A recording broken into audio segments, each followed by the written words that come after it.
است که برای ذکر است. میگه که حضرت مولوی زی غیر ذکر ایزی گوشی کربه، در جایی که ذکر پروردگار نباشه همین فقط غلغل دنیا باشه، اگر کر بدنت میگه بهتره نشنوی. زی گوشی هرزگویان گوشی خربه، از آدم هرزگو به معنی بیهوده بوده میگه صدای خر بشنوی خوبه. اولون که صدای خر از همه آواز اصلی منفورترین آواز خر که خدایی رو میگه در قرآن در سوره لقمان این انکر الاصوات لصوت الحمیر، هر آینه منفورترین آواز خره. شیطان رو ببینه بعد هم میزنه. دلی به عشق او بادو کفیده، زبان به ذکر او بادو بریده. زبانی که ذکری او نداشته باشه گنگونه بهتر. نریزد آبی دیگر کور بهتر، تنی بی طاعتش رنجور بهتر. بود بر مرده غافل کفن حیف، به حلقی کشته دنیا رسن حیف. یکی امر به غفلت بزگرونه و خالق خودش ندونه، مالک خودش ندونه، رازق خودش ندونه، ندونه او را کی خلقش کرده است، در کدام کارخانه چی است خلق شدگی است، از کجا برآمدگی است، برای چی آمدگی است، در اینجا با کجا میروه. اگر هم را اندیشه نداشته باشه از دو مسجد و قرآن و اسلام و خدا و پیغمبر دور، امر به غفلت زدن. این خیلی آدم میگن مرد اگر کفن برای حیف. علت مولا میگه بود بر مرده غافل کفن حیف، به حلقی کشته دنیا رسن حیف. یکم چیه که گفت خیر دنیا و آخرت لسان ذاکر، دویم گفت و قلب شاکر. دویم خیر دنیا و آخرت نصیب کسی هست که دل شکر کننده، قلب شاکر. یک شکر سپاس، شکر بجا آوردن و گفتن فقط به همین نمیشه که الحمدلله شکر به همین تمام شود، نه. یا خدای شکرانت به این تمام نمیشه. شکرانه تن صحت چیه؟ طهارت کردن و به مسجد جماعت رفتن. انمی خود شکرانه پروردگار رو به جا آوردن است. شکرانه تن صحت همین است که طهارت میکنی، به مسجد میره، نماز به جماعت در مسجد ادا میکنی. همین چی است؟ یک ماه شریف رمضان اثر تو بخچه گرسنه میمونی، این شکرانه هستی. شکرانه می است. نماز میخونی. بهترین جوهرهایی که الله ذوالجلال در آدم خلق کردگی در همین سر است. آدم دست کلته کنن درست هست، آدمی یک دست داره، آدمی هست که پوش کلته میکنن، آدمی هست که همین میبینیم همین روزا هر دی پوش کلته کردگی در کلیسکه برده وردی سنش، دست نداره، پو نداره، گوش نداره، یا قطع زندگی کرده میشه، نه که یگان جو دیده نمیشه که تنه بی سر زنده باشه. بهترین جوهرهای قیمت خدا خلق کردگی در سر است. یک بینایی را اگر نگاه کنیم، همین بینایی اگر یک کس بگه که بیا $100,000 میتیم هر چشمو تا بتیم، هیچ کس راضی نمیشه. ببین $100,000 دا قیمت را اینا نرخ مونده نمیشه. بینایی. شنوایی را ببین، نعمت شنوایی را ببین، اگر همین یگون کس کار باشه، اگر همین قدر در خجالت هسته که همین گوشکار باشه، دیگه هم نگاه میکنه مردم تبسم میکنه، ها میگه دیگه هیچ نمیفهمه، همین قدر میگوی در زندانه. نعمت بینایی در سره، نعمت شنوایی در سره، نعمت بویایی در سره، نعمت چشایی در سره، نعمت زبان سخن میکردگی در سره. مرکز که عقل در سر است چی است؟ این هم در همه در سره. شکری با چه کجا میاری؟ خم میشه. همه بهترین جوهر رو در زمین در خاک میمونی و میگی سبحان الله، خدا رو با پاکی انا این مرد شکر خدا رو به جا آوردگی است که همه بهترین جوهرها را در زمین میگذاریم و خدا را سجده میکنیم. از همه در نزدیکترین حالت بنده به خدا در حالت سجده است. اگر همین نمازهای نافله باشه در سجده با دعاها کنیم، دعاها پیامبر صلی الله علیه و سلم مستجاب میشه. از همه در قریبترین حالت است. همین در زمین میمونی، خدا را با پاکی یاد میکنی. خب اگه قلب شاکر، دل شکر کننده، قلبی که قناعت داره، این همی حالتی که الحال نمی ما و شما داریم، این همی نماز میخونیم و گردی هم میشینیم و یک صحبت، یک حدیث میشنویم، یک حکمت میشنویم، یک مسئله شرعی میشنویم، باور کنین همین یک نعمتی هست که پادشاه ندارن. همین نعمت پادشاه ندارن. همین نعمت اکثری بعضی آدمایی هستن که از همین محروم هستن. همین که برن نماز شب آزاد بخونه، سلام کنه با یک دیگر به وقتی خوش احوال پرسی کنه، بو بیا یا در سر یک دسترخوان بشینه، خالق و مالک خودمون یاد کنیم. هر کس خدا همین نعمت هر کس نصیب نمیکنه. آدمی است که در امثال محفل در عمرش شنیده نیست. یکی که میشینه همین نگاهش میکنه میگه دیگه پلنت اومده دیگه. حیرانی چی گفتی سنی چی گفت دیگه. یادم اسم میکنه، یادم اسم میکنه، شیشتاش میبینی الان یا کش پهلو میکنه، یا در سر سرخوان دراز میکنه، یا باشکم میزنه، یا پشت یک خط دراز میکنه. این چی هست که ندید از همین خیلی محفله ها همین چیز دارن. هر کس خدا نصیب نمیکنه. خب اکت چی هست؟ همین در زمان پیش همین پدرها و بزرگان میگفتن که یا مدرسه خونده باش میگه یا معرکه دیده. بسیاری از باباها و بزرگای ما باش میگن اولی نبودن، مدرسه های کلان نخونده بودن، یکی در صحبت علما نشسته بودن. همین نقل میکنه موسوی در 90 فلان حضرت میگه دوملو همین فلان مسئله رو همین خیلی گفتگی بود. تأثیر صحبت ببین، تأثیر مجلس ببین که 90 سال در ذهنش همون را صدها بار تکرار میکنه که فلانی همین خیلی گفتگی بود. همین مجلس محفل رو ببین چقدر خیر برکتی زیاد داره. خب قلب شوکی را که همین دل شکر کننده کسی که داشته باشه این بهترین نعمت هست. اگه قاعده همین دنیا همین است که هر چقدر که زیاد باشه آدم سیر نمیکنه. این سخن پیامبر صلی الله علیه و سلم است که اگر یک بنده را یک وادی مال بتن دویمش طلب میکنه، دو تاش بتن سیمش طلب میکنه. این همین طبیعت آدم همین اگر کار میکنه همین عبادت میکنه میگرده نه او در حالت داشته باشه با دیگه آدم میشه. 1 میلیون داشته باشی میگیرم 2 میلیون کندر. اگر 2 میلیون دلار داشته باشه میگیره 3 میلیون کندر کن. جوفی فرزند آدم همین شکم فرزند آدم پیامبر میگه غیر خاک دیگه هیچ چیزی نمیکنه. آن که قلب شکر کننده، دل شکر کننده همون دلی هست که قناعت داره. طاعت عبادتش میکنه، روزکش میگذره، آزاد همه چی از خیر دنیا و خیر آخرت هست. خب لسان ذاکر و قلب شاکر و سیم خیر دنیا و آخرت پیامبر صلی الله علیه و سلم و بدن علی بلاء صابر، بدنی که بر بلا صبر کننده باشد. اگه بلاها صبری بر بلا هستند، صبری بر مصیبت هستند، صبری بر طاعت هستند، همین گوناگون میشوند.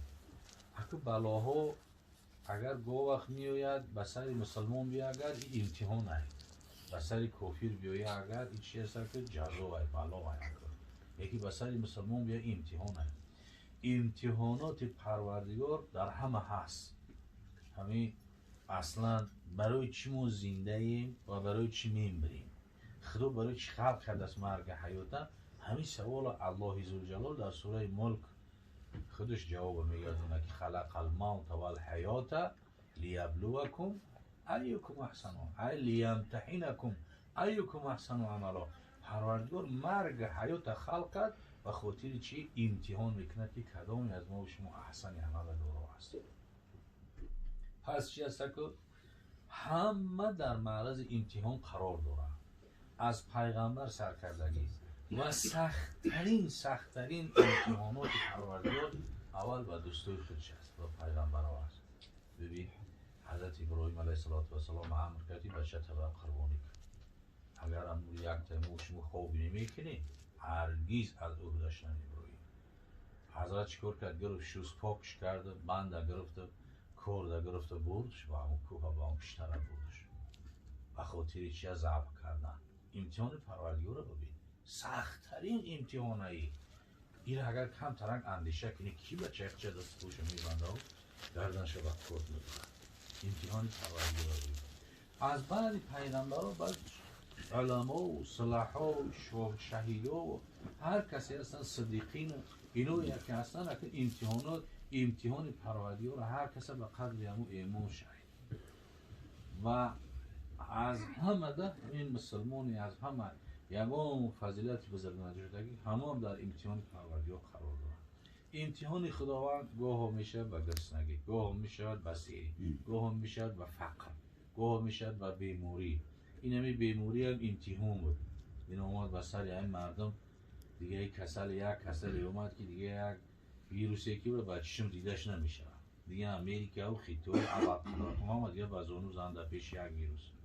دیگه این دعوای راکت و بمب اتمی و دیگه این همه دعواهایی که گمش خب شد دیگه.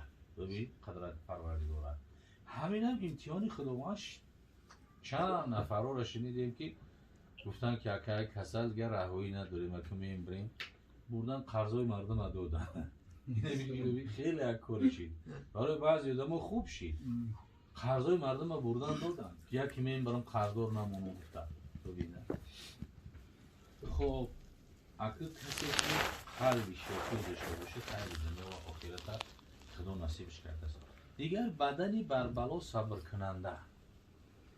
بدنی بر بلا صبر کننده که هر بلایی که هر مصیبتی که به سر بنده میوید البته که خودش سخن الله ذوالجلال است که ما اصاب من مصیبتین الا باذن الله. هر مصیبتی که به سر بنده میاد به اذن پروردگار میوید.